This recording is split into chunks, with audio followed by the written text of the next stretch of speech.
जय राम श्रीराम जय जय राम। जय राम श्रीराम जय जय राम।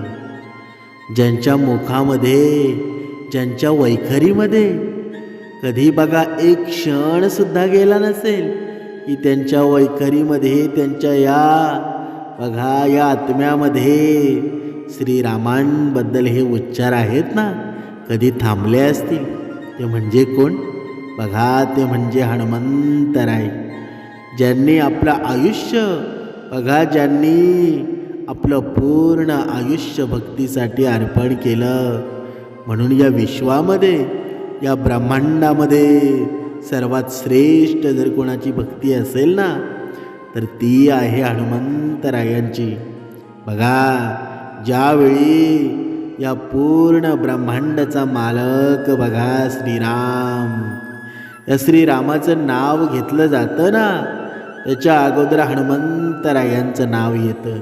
बघा, म्हणून या भारतामध्ये बघा, नव्हे तर पूर्ण जगामध्ये तुम्ही कुठेही जा, जिथे गाव आहे ना, तिथे एक वेळ रामाचं मंदिर नसेल, पण माझ्या हनुमंतरायांचं मंदिर तिथे नक्कीच असेल.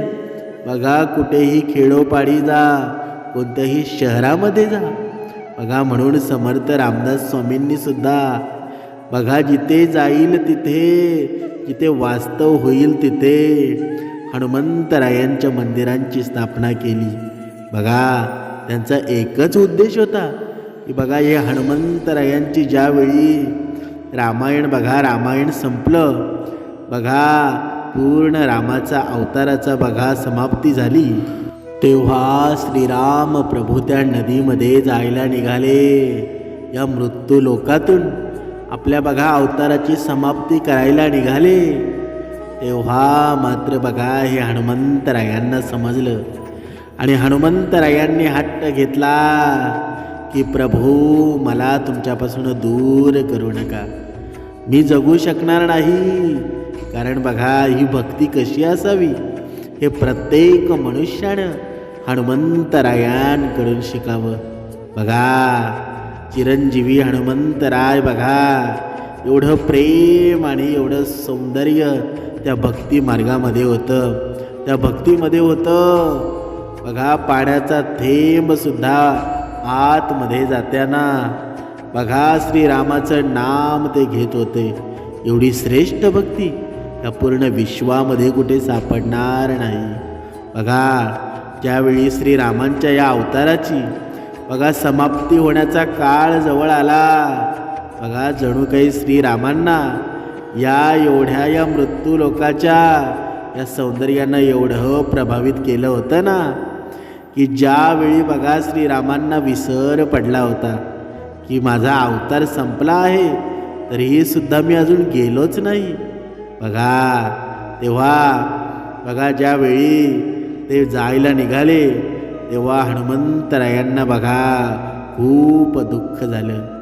कारण प्रभू माझे मला सोडून चालले आहेत आणि प्रभू सांगत आहेत की तू येऊ नकोस, कारण तू चिरंजीवी आहेस, तुझा अवतार अजून संपलेला नाही. आणि या मृत्यू लोकामध्ये बघा, या मृत्यू लोकामध्ये ना, प्रत्येक बघा माणसाला तुझी गरज आहे, प्रत्येक मनुष्याला गरज आहे. म्हणून बघा, भरपूर श्रोतेजण असतील, त्यांना अजून माहीत नसेल की या ब्रह्मांडामध्ये, या विश्वामध्ये हा हनुमंतरायांचा अवतार आहे ना, तो अजूनही संपला नाही आहे.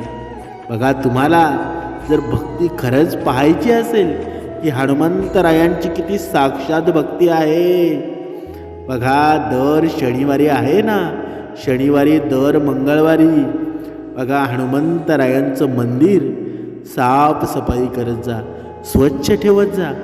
बघा, या भक्ती मार्गामध्ये एवढं श्रेष्ठत्व आहे ना, की तुम्ही हनुमंतरायांची भक्ती कराल तर नक्कीच तुम्हाला प्रचिती मिळेल.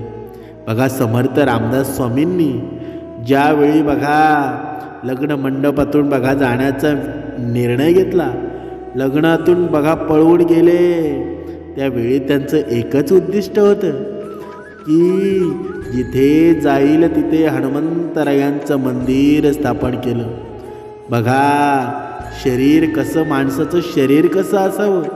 बघा या हनुमंतरायांचं अगोदर मंदिर करायचं, मंदिराची स्थापना करायची आणि मुलांना शरीर, बघा शरीराबद्दल धडे द्यायचे. प्रत्येक मनुष्याने व्यायाम केला पाहिजे, आपलं शरीर सांभाळलं पाहिजे. जेव्हा आपलं शरीर चांगलं असेल तेव्हाच आपण भक्ती करू ना. पण आपलं शरीरच साथ देत नसेल तर आपण भक्ती मार्गामध्ये लागू का. बघा म्हणून ज्यावेळी श्रीरामांचा जेव्हा अवतार संपला ना, तेव्हा पूर्ण जनतेला, या पूर्ण मनुष्याला श्रीरामांनी तेव्हाच सांगितलं होतं की मी इथून गेलेलो नाही आहे, माझा अंश आहे ना या हनुमंतरायांच्या भक्तीमध्ये आहे. आणि जो कोणी हनुमंतरायांची भक्ती करेल ना, ती भक्ती माझ्यापर्यंत आपोआप पोचली जाईल. आणि तुम्ही जर हनुमंतरायांची ही जी भक्ती केली तर तुम्हाला प्रचिती काही दिवसातच येऊन जाईल. म्हणजे हनुमंतरायांचा अवतार, बघा रामाचा अवतार संपला पण हनुमंतरायांचा अवतार अजूनही संपला नाही आहे. आणि भरपूर वेळ आहे हा अवतार संपायला. त्याच्यामुळं ज्यांनी कोणी हनुमंतरायांची भक्ती केली ना, त्यांना प्रचितीसुद्धा आली आणि हनुमंतरायांचं दर्शनसुद्धा झालं. म्हणून जर तुम्हाला ही भक्ती आजमावायची असेल, ही भक्ती करायची असेल तर बघा दर शनिवारी आणि दर मंगळवारी हनुमंतरायांच्या मंदिरामध्ये जाऊन साफसफाई करा. हनुमंतरायांना बघा दर शनिवारी जाऊन रुईच्या पानाची बघा माळ घाला. आता आपण पाहूया श्रीराम प्रभू आणि हनुमंतरायांची भेट नक्की झाली कुठे. जेव्हा गोष्ट भगवान श्रीरामांच्या भक्ताची येते ना, तेव्हा सगळ्यात आधी हनुमानाचं नाव तिथे येतं. आणि त्यांनी छाती फाडून दाखवलं होतं की त्यांच्या मनामध्ये फक्त भगवान श्रीराम आणि माता सीता आहे, ज्यांना हनुमान सर्व काही मानतात. आणि आपल्या सगळ्यांना हे माहीतच आहे की जेवढा आदर हनुमान श्रीरामांचा करत होते तेवढाच आदर भगवान श्रीराम त्यांचा भक्त हनुमानाचा करत होते. पण तुम्हाला हे माहीत आहे का की भगवान श्रीराम त्यांचा सगळ्यात मोठा भक्त हनुमानला कधी, केव्हा आणि कधी भेटले. बघा आता आपण जाणून घेऊया. भगवान श्रीराम आणि हनुमान यांच्या पहिल्या भेटीविषयी माहिती करून घेण्यासाठी आपल्याला जावं लागेल. बघा त्या त्रेतायुगामध्ये जेव्हा रावण माता सीतेचे अपहरण करून त्यांना लंकेला घेऊन गेला होता. बघा रामायणातला भाग आठवा, रामायणातला तो सीन आठवा, जेव्हा लंकापती रावण बघा सीतेचे अपहरण करून त्यांना लंकेला घेऊन गेला होता. आणि तेव्हा भगवान श्रीराम आणि लक्ष्मण जंगलामध्ये माता सीतेला शोधत फिरत होते. बघा तर दुसरीकडे दोन वानर भाऊ म्हणजे कोण. बघा सुग्रीव आणि बाली यांच्यामध्ये बघा राज्यावरून खूप भयंकर युद्ध चालू झालं होतं. आपल्या शक्तिशाली भाऊ बालीला घाबरून सुग्रीव एका पर्वताच्या गुहेमध्ये बघा लपला होता. आणि त्याच भागातील अंजनी पर्वतावर हनुमानाच्या वडिलांचे राज्य होते आणि तिथेच हनुमान सुद्धा राहत होता.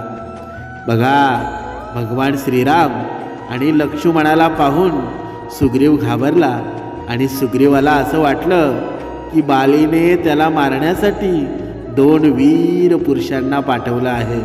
मनामध्ये शंका घेऊन बघा सुग्रीव तपश्चर्येमध्ये लीन असलेल्या हनुमानाजवळ पोचला. आणि तेव्हा भगवान श्रीराम यांच्या नावाचा जप करत होता. हनुमंतराया त्यांच्या भक्तीमध्ये गुंग झाले होते, मुखामध्ये नाम घेत होते.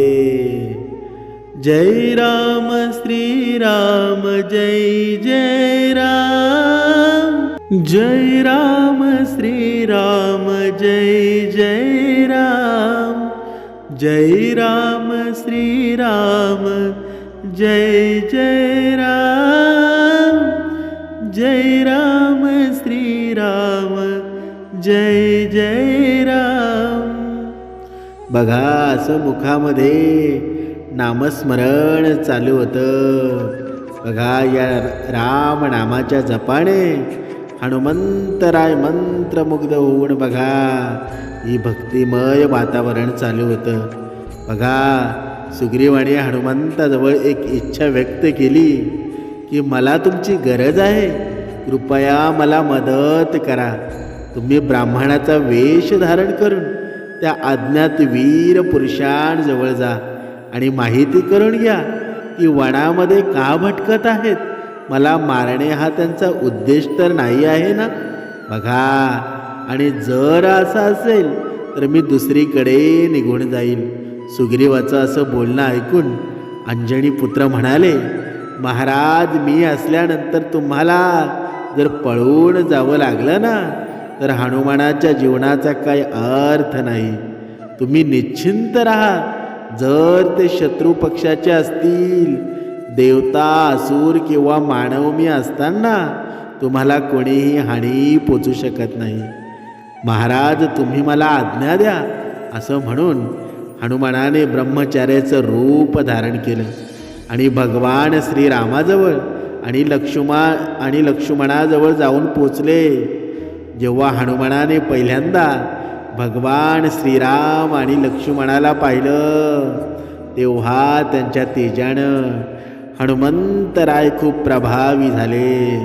बघा हनुमानांना समजलं की वनामध्ये साधारण वस्त्रामध्ये फिरणारे कोणी सामान्य मनुष्य नाही आहेत, तर साक्षात देवाचे रूप आहेत आणि कोणत्या तरी खास कामासाठी या वनामध्ये आलेले आहेत.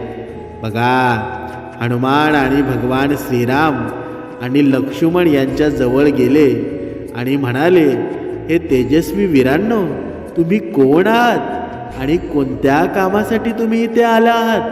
बघा तुम्ही दोघे नर आहे की नारायण. हनुमानाचे हे प्रश्न ऐकून बघा भगवान श्रीरामांनी त्यांची ओळख सांगितली आणि वनामध्ये भटकण्याचं कारणसुद्धा सांगितलं. त्यानंतर भगवान श्रीरामांनी सुद्धा हनुमंतांची बघा ओळख सांगायला सांगितली आणि भगवान श्रीरामांची ओळख कळाल्यानंतर हनुमानाने त्यांच्या आराध्य देवाला ओळखलं आणि हनुमानाने भगवान श्रीरामांच्या पायावर पडून त्यांना दंडवत प्रणाम केला. बघा त्यानंतर हनुमान म्हणाले, आता सगळे भ्रम दूर झालेले आहेत. फक्त मनामध्ये एवढाच खेद राहिला आहे की मी तर वानर आहे, त्यामुळं भगवान श्रीरामांना ओळखण्यात उशीर झाला.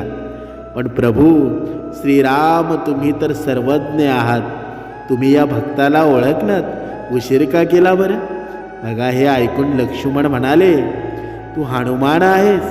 त्यावर हनुमान म्हणाले, हा मीच राम भक्त हनुमान आहे. आणि असं म्हणताच हनुमानाच्या डोळ्यातून अश्रू वाहू लागले. तेव्हा पाहून भगवान श्रीरामांचे सुद्धा डोळे भरून आले. त्यानंतर हनुमान बघा ब्राह्मण रूपाचा त्याग करून त्यांच्या वास्तविक रूपामध्ये आले आणि भगवान श्रीरामांनी त्यांच्या सगळ्यात मोठ्या भक्ताला मिठी मारली. बघा ही भक्ती साधी नाही. ज्या भक्तीची वर्षानुवर्ष या भेटीची वाट पाहावी लागली होती, तर बघा अशा प्रकारे भगवान श्रीराम आणि त्यांचा सगळ्यात मोठा भक्त हनुमान यांची पहिली भेट झाली होती. त्यानंतर बघा कशा प्रकारे हनुमानाने माता सीतेला शोधण्यासाठी आणि रावणाबरोबर युद्धामध्ये कशी मदत केली हे तर सगळ्यांना माहीत आहे. आणि आजचा शनिवार बघा एक संकल्प करा. या आजच्या शनिवारी बघा जे श्रीरामाचे भक्त आहेत, हनुमंतरायांचे भक्त आहेत, बघा तुम्ही हनुमंतरायांची जेव्हा भक्ती करताना तर आपोआप श्रीरामांची सुद्धा भक्ती होऊन जाते. कारण हे श्रेष्ठत्व या ब्रह्मांडामध्ये अशी कोणतीच भक्ती नाही की ती हनुमंतांच्या भक्तीपेक्षा श्रेष्ठ असू शकेल. कारण का? कारण या कलियुगामध्ये साक्षात तुम्ही दर्शन बघा जो देऊ शकेल ना तो हनुमंतराय आहेत. चिरंजीवी हनुमंतराय आहेत. साक्षात त्यांच्या रूपाचं दर्शन अनेक भक्तांना झालेलं आहे. बघा काहींनी बघा स्वतःच्या डोळ्यांनी या हनुमंतरायांचं दर्शन घेतलेलं आहे आणि तुम्हीही घेऊ शकता. पण आपण निश्चय केला तरच ना. बघा जर तुम्हाला हनुमंतरायांची भक्ती करायची असेल ना तर रोज सकाळी पहाटे उठून हनुमंतरायांचं बघा पूर्ण मंदिर साफ करा. हनुमंतरायांना बघा दिवा लावा. बघा सगळं व्यवस्थित साफसुथरं करा. हीच हनुमंतरायांची सर्वात मोठी भक्ती आहे. त्यामध्ये काही हनुमंतरायांच्या भक्तीला काहीच लागत नाही. ही साधी सोपी भक्ती जरी तुम्ही केली ना तरी तुम्हाला हनुमंतरायांचं दर्शन झाल्याशिवाय राहणार नाही. जय राम श्रीराम जय जय राम. जय राम श्रीराम जय जय राम.